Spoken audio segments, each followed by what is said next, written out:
Olá, estamos de volta com a nossa série Os Padres da Igreja, Pensadores do Cristianismo Primitivo. Aula 19, O Pastor de Hermas, um Apocalipse.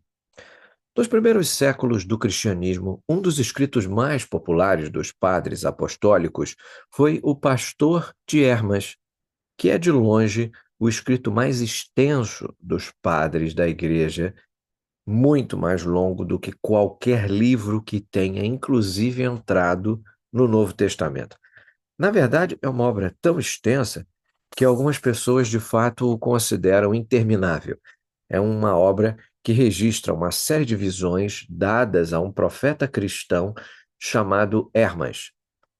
Houve longos debates sobre quem realmente era esse Hermas. No início do século III, o pai da igreja, Orígenes, indicou que esse tal de Hermas era ninguém menos que o companheiro do apóstolo Paulo, mencionado em Romanos, capítulo 16, versículo 14, uma das epístolas de Paulo que estão no Novo Testamento. Paulo saúda os cristãos que vivem na cidade de Roma, e uma das pessoas que ele cumprimenta é um sujeito chamado Hermas. Não está totalmente claro por que Orígenes faz essa identificação com Hermas, conhecido de Paulo, mas é possível que essa seja uma forma de fornecer alguma das credenciais para essa obra. Em um certo momento de sua vida, Orígenes considerou O Pastor escrito por Hermas, um livro canônico, e, portanto, essa é uma possível maneira dele fornecer algum tipo de conexão apostólica para a obra, né? Alguma forma que era dizer que Hermas era aquele Hermas conhecido do apóstolo Paulo. Um pouco anterior a Orígenes, o texto anônimo, chamado o Cânone Muratoriano, também dá algumas indicações sobre os autores do livro, e os historiadores têm se mostrado mais inclinados a aceitar a identificação de Hermas encontrada nessa coletânea de obras chamado Cânone Muratoriano. Me permitam dizer algo breve sobre o que é o cânone muratoriano, para explicar essa referência a Hermas ou Hermás. O cânone muratoriano é uma lista fragmentária dos livros que o seu autor esse, de novo anônimo, acreditava pertencerem ao Novo Testamento. Nós não temos certeza absoluta de quando e onde o livro foi escrito, ele foi descoberto, esse próprio cânone muratoriano foi descoberto no século XVIII por um estudioso italiano da antiguidade chamado Muratori, e por isso a descoberta desse texto, né, recebe o nome do seu descobridor. Por isso é chamado de cânone muratoriano. A obra em si parece ser um documento do século VII ou do século VIII, escrito em latim, um latim terrível, na verdade, muito difícil de entender, porque o escriba latino que fez o texto, na verdade, não sabia escrever latim corretamente. Portanto, é um texto agramatical em alguns pontos. O fato é que esse escriba do século VII, do século VIII, está, na verdade, traduzindo um original anterior, que foi escrito evidentemente em grego. E o texto que nós temos, esse texto latino do século VII ou VIII, é um texto fragmentário. Começa no meio de uma frase e termina no meio de outra. Portanto, nós não temos a coletânea completa, mas a maioria dos estudiosos pensa que essa obra, esse escritor anônimo que o escriba está copiando, estava, na verdade, produzindo a sua obra, muito provavelmente, no final do século II, em torno ou próximo da cidade de Roma, ou na própria cidade, de Roma, segundo podemos determinar pelo próprio texto. Ele vai listar quais livros ele considera como parte do cânon do Novo Testamento, e é interessante que ele lista 22 dos que hoje são 27 presentes no Novo Testamento. Ele lista todos os livros que eventualmente entraram no Novo Testamento, com exceção do livro de Hebreus, Tiago, primeiro e segundo Pedro e terceiro João. Todos os outros 27 livros, né, os outros 22 livros, ele lista como sendo escrituras canônicas, menos esses. Mas, além disso, ele vai listar o Apocalipse de Pedro como sendo um livro canônico e um livro chamado A Sabedoria de Salomão. O Apocalipse de Pedro nós estudamos na nossa série Cristianismo Esquecido, os Evangelhos Apócrifos.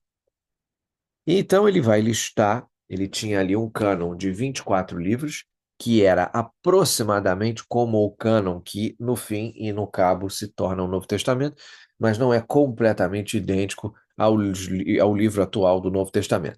Mas na sua descrição dos livros que pertenciam ao Novo Testamento, o autor, de novo, o autor anônimo do cânon oratoriano, especifica algumas obras que não pertencem ao cânon, e ele nomeia alguns livros heréticos que deveriam ser excluídos por conterem heresia, mas também menciona algumas obras que são aceitáveis em termos da sua ortodoxia, mas que ainda assim não são canônicos. E, em particular, ele menciona o Pastor de Hermas. O Pastor de Hermas, diz ele, é valioso para ser lido, mas não deve, de forma alguma, ser incluído no cânone das Escrituras. Ele indica que o Pastor de Fato foi escrito bem recentemente, em nossos dias, são as palavras dele, por um homem chamado Hermas, que era irmão de Pio, bispo de Roma.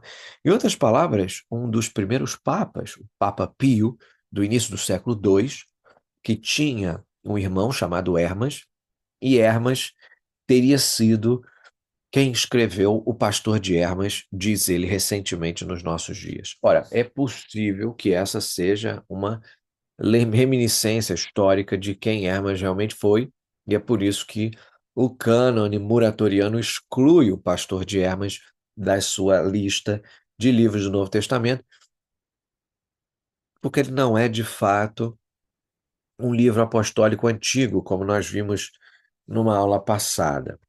Para um livro ser aceito no cânone, uma das primeiras características era ser antigo. Tinha que ser próximo à época de Jesus, tinha que ser escrito por alguém que tivesse ligado aos apóstolos, e esse livro, contudo, data de meados do século II, foi escrito por alguém que não tinha ligação com nenhum dos apóstolos, tinha ligação com o bispo de Roma, mas isso não bastava. Os livros precisavam ser escritos por apóstolos para serem incluídos no Novo Testamento. Seja como for, se essa identificação estiver correta, então Hermas teria prosperado em algum momento em meados do século II, porque seu irmão Pio foi bispo de Roma, foi papa entre 140 e 154 depois de Cristo. Independentemente de esse ser ou não Hermas correto, independentemente do autor do cânon oratoriano realmente saber quem era Hermas, parece que, seja lá quem for, era um autor cristão do início a meados do século II. Muito provavelmente não pertencia à elite intelectual da igreja, não é um livro particularmente cativante do ponto de vista intelectual, mas, pelo menos, era uma figura alfabetizada, sabia escrever grego, o grego corretamente, portanto, tinha uma educação superior, embora não fizesse parte daquela elite intelectual da igreja na época. E ele chama o seu livro de O Pastor, ou pelo menos é chamado por outros de O Pastor, porque as visões que a pessoa no livro, que o profeta no livro, presumivelmente o próprio autor, as visões que ele recebe são interpretadas para ele por uma figura angelical que desce do céu para passar um tempo com ele na forma de um pastor. E assim esse pastor seria uma figura-chave para o livro porque ele explica a visão que o profeta Hermas teve. E assim o livro é simplesmente referido como O Pastor. Em termos de gênero, esse livro é provavelmente mais bem compreendido como um apocalipse, o gênero do Apocalipse.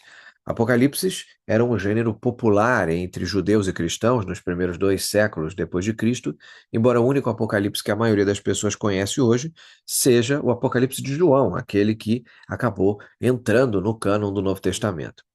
Mas nos séculos I e II, como nós estudamos e aprofundamos na nossa série Cristianismo Esquecido, os Evangelhos Apócrifos, houve inúmeros apocalipses escritos por judeus e cristãos.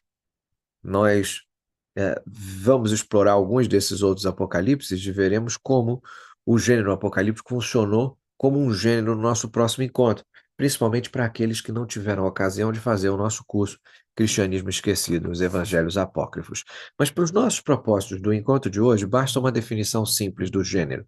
O Apocalipse é um livro que registra visões dadas a profetas terrenos, geralmente interpretadas por um mensageiro celestial. Essas visões contêm uma série de imagens e simbolismos bizarros, né, altamente simbólicos, que transmitem verdades celestiais para explicar realidades terrenas.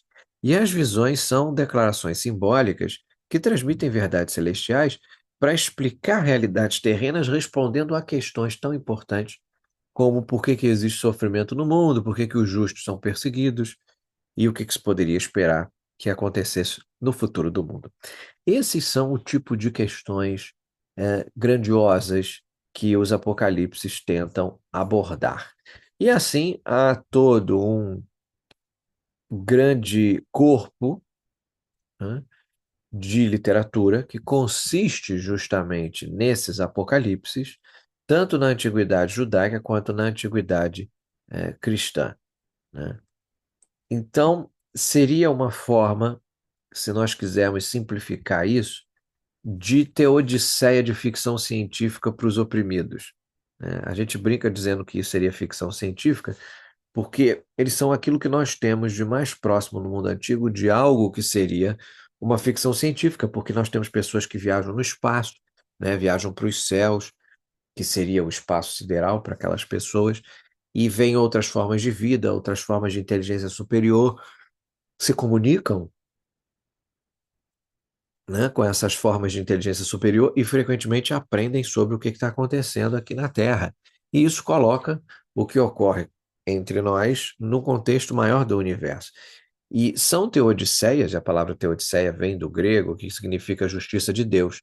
Uma teodiceia é uma maneira de explicar como Deus pode ser justo se esse mundo é um lugar tão miserável. Então, se esse mundo tem tanto sofrimento, como é que Deus pode ser justo e está no controle?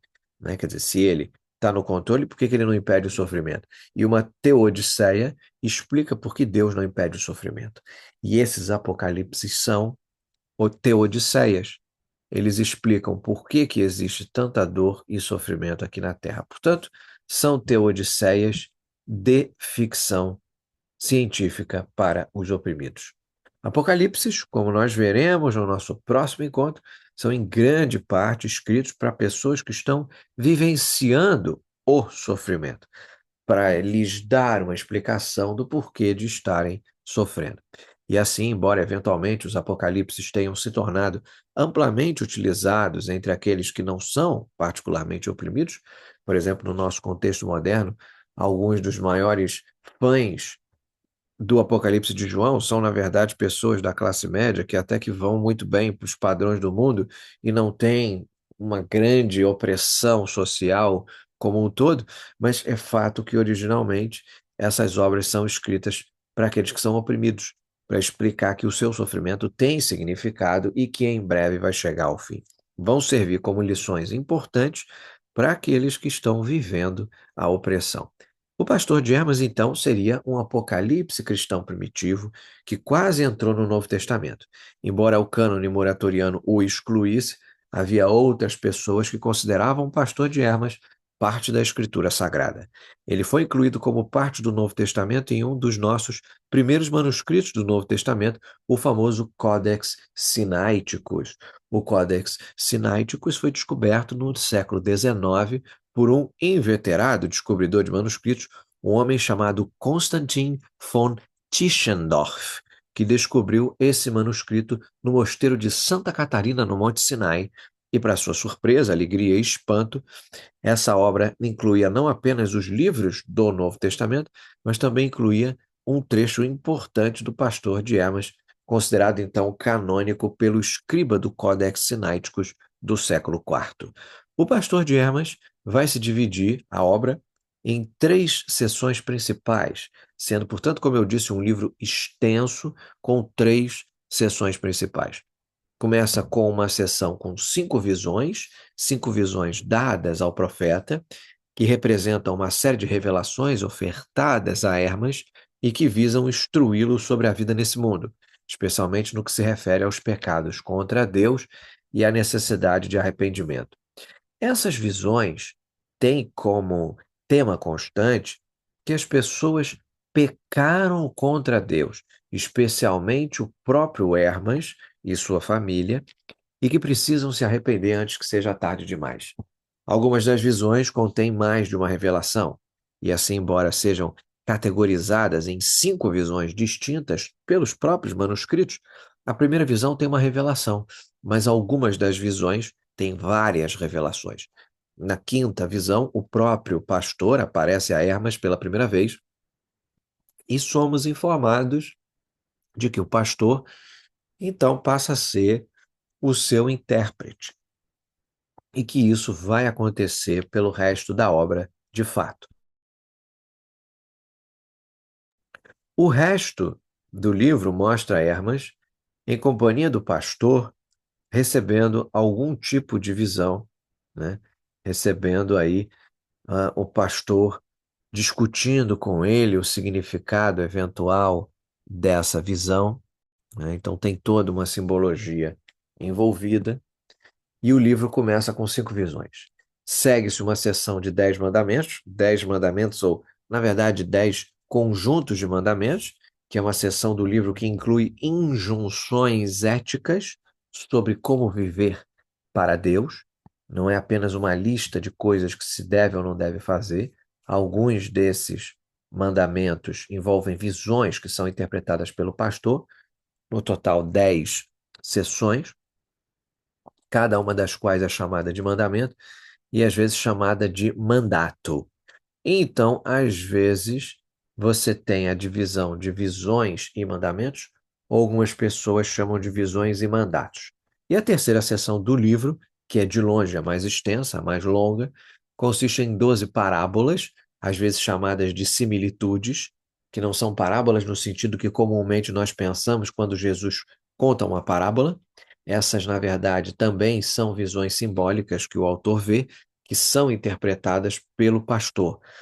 Portanto, são parábolas no sentido de que o autor vê algo e isso representa outra coisa.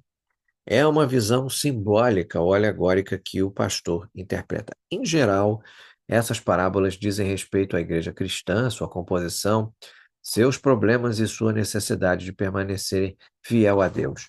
Portanto, essas são as 3 sessões.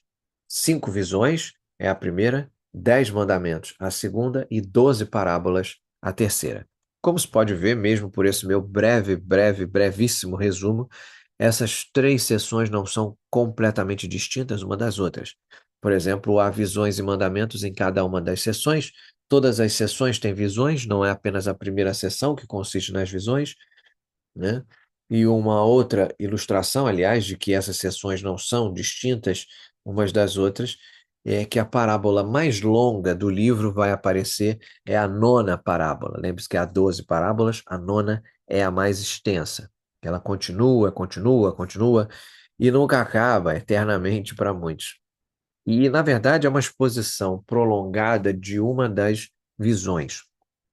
Na terceira visão, como nós já veremos, o autor tem uma visão e vê homens gigantes construindo uma enorme torre com pedras. E há algumas pedras que cabem na torre e algumas que não cabem. E ele não entende muito bem do que se trata. E lhe é explicado que as pedras não cabem na torre são os cristãos que são justos e fazem a vontade de Deus. As que não cabem são os cristãos que pecaram de uma forma ou de outra e, portanto, não cabem na torre. E acontece que a torre, na verdade, é a igreja que está sendo construída. Então, algumas pessoas são expulsas da igreja porque não cabem justamente por conta da sua maldade. Isso está na terceira visão. Na nona parábola, temos a mesma visão, de novo, com algumas pequenas variações de uma torre sendo construída, mas dessa vez o autor continua falando sobre os vários tipos de pedras. Algumas pedras têm rachaduras, algumas pedras são ásperas, outras são redondas, algumas são muito lisas, algumas não se encaixam porque estão deformadas, outras estão mais queimadas, e ele continua, continua, continua, e cada uma dessas pedras representa um tipo diferente de cristão ou um tipo diferente de pessoa no mundo.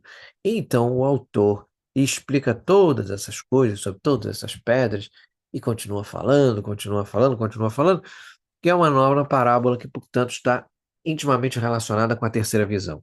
O que eu quero dizer com isso aqui, o argumento principal do porquê eu entrar nesse detalhe da nona parábola vinculada à terceira visão, é simplesmente que as sessões do pastor de Hermas, elas estão intimamente relacionadas entre si. Portanto, a nona parábola lá da terceira parte, que é a mais longa, a mais extensa, e também a mais longa das parábolas, está vinculada à terceira visão lá da primeira parte.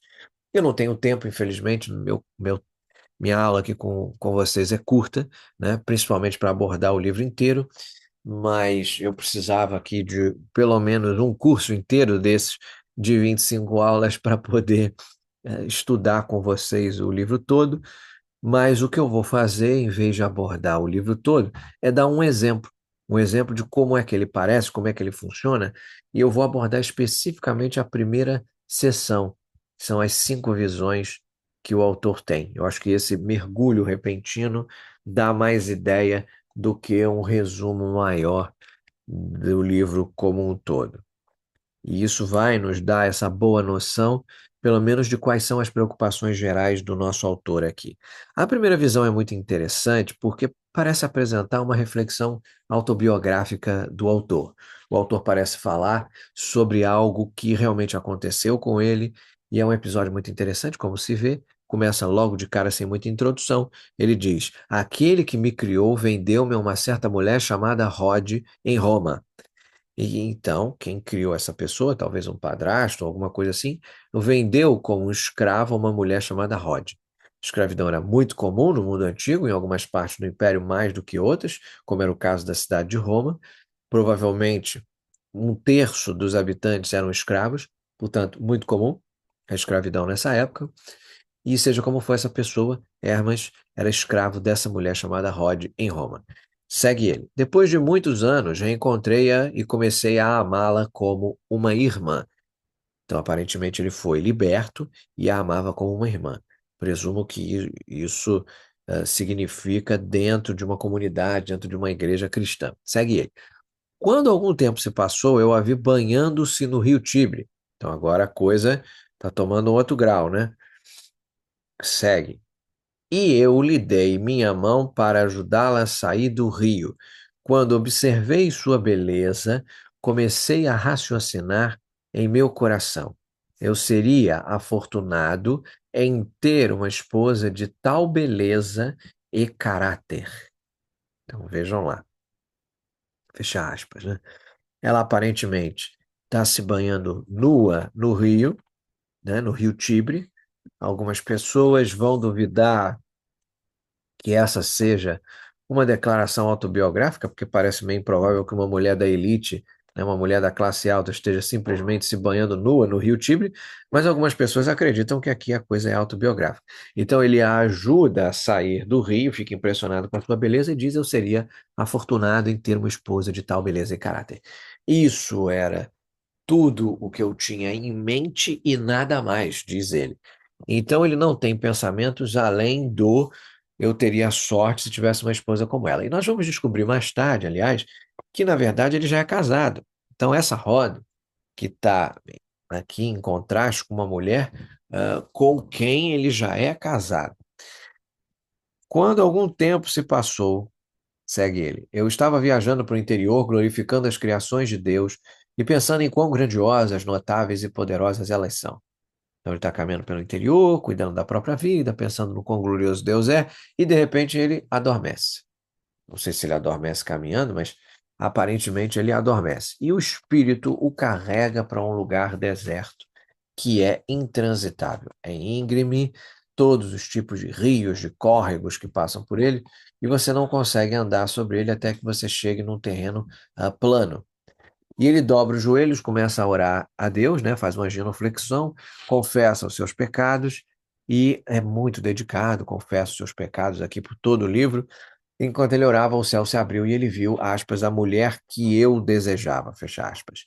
Então ele viu Rod lá em cima, olhando para ele, e disse: Hermas, saudações. Orei para ela e disse: Acho que era o que você esperaria que ele dissesse. Senhora, o que estás fazendo aqui? Né? Ela me respondeu: fui levada para acusá-lo de seus pecados diante do Senhor. Então ela foi arrebatada do céu para acusá-lo diante de Deus e dos seus pecados. E ele disse: então você está me acusando? Não, ela disse, mas ouça o que eu tenho a lhe dizer. Realmente não faz sentido. E ela vai dizer: não, eu não estou acusando você, quando ela apenas disse: eu estava acusando você. Né? Então, ouça o que eu digo. Ela diz: o Deus que habita no céu e que, por causa de sua santa igreja, criou, aumentou e multiplicou o que existe, embora o que não existe esteja irado convosco por pecar contra mim. Eu respondo: eu pequei contra você? De que maneira? Quando eu disse uma palavra inapropriada para você, eu não sempre pensei que em você como uma deusa, e ele evidentemente pensou aqui quando ele ajudou ela a sair do rio, né? Ele pensou nela como uma deusa. Não te respeitei sempre como irmã, por que me fazes acusações tão malignas e imundas, ó mulher? Mas ela riu e disse: o desejo do mal se levantou em teu coração. Você diz que não estava pensando em nada impróprio, mas na verdade estava. Então eu o acuso diante de Deus por tudo isso. Então, quando ela termina de acusá-lo, os céus se fecham novamente, ele fica bastante chateado. Começa a dizer: se este pecado está registrado contra mim, como posso ser salvo? Eu nem fiz nada. Se isso é contra mim, estou em apuros. Então, ele fica ali abalado, né?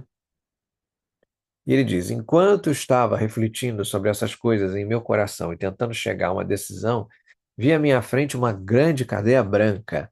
Então, ele tem uma visão de uma grande cadeia branca, que é feita de lã, é branca como a neve, uma mulher idosa, vestida com roupas radiantes, segurando um livro em suas mãos. Ela cumprimenta Hermas e Hermas a cumprimenta de volta. Né?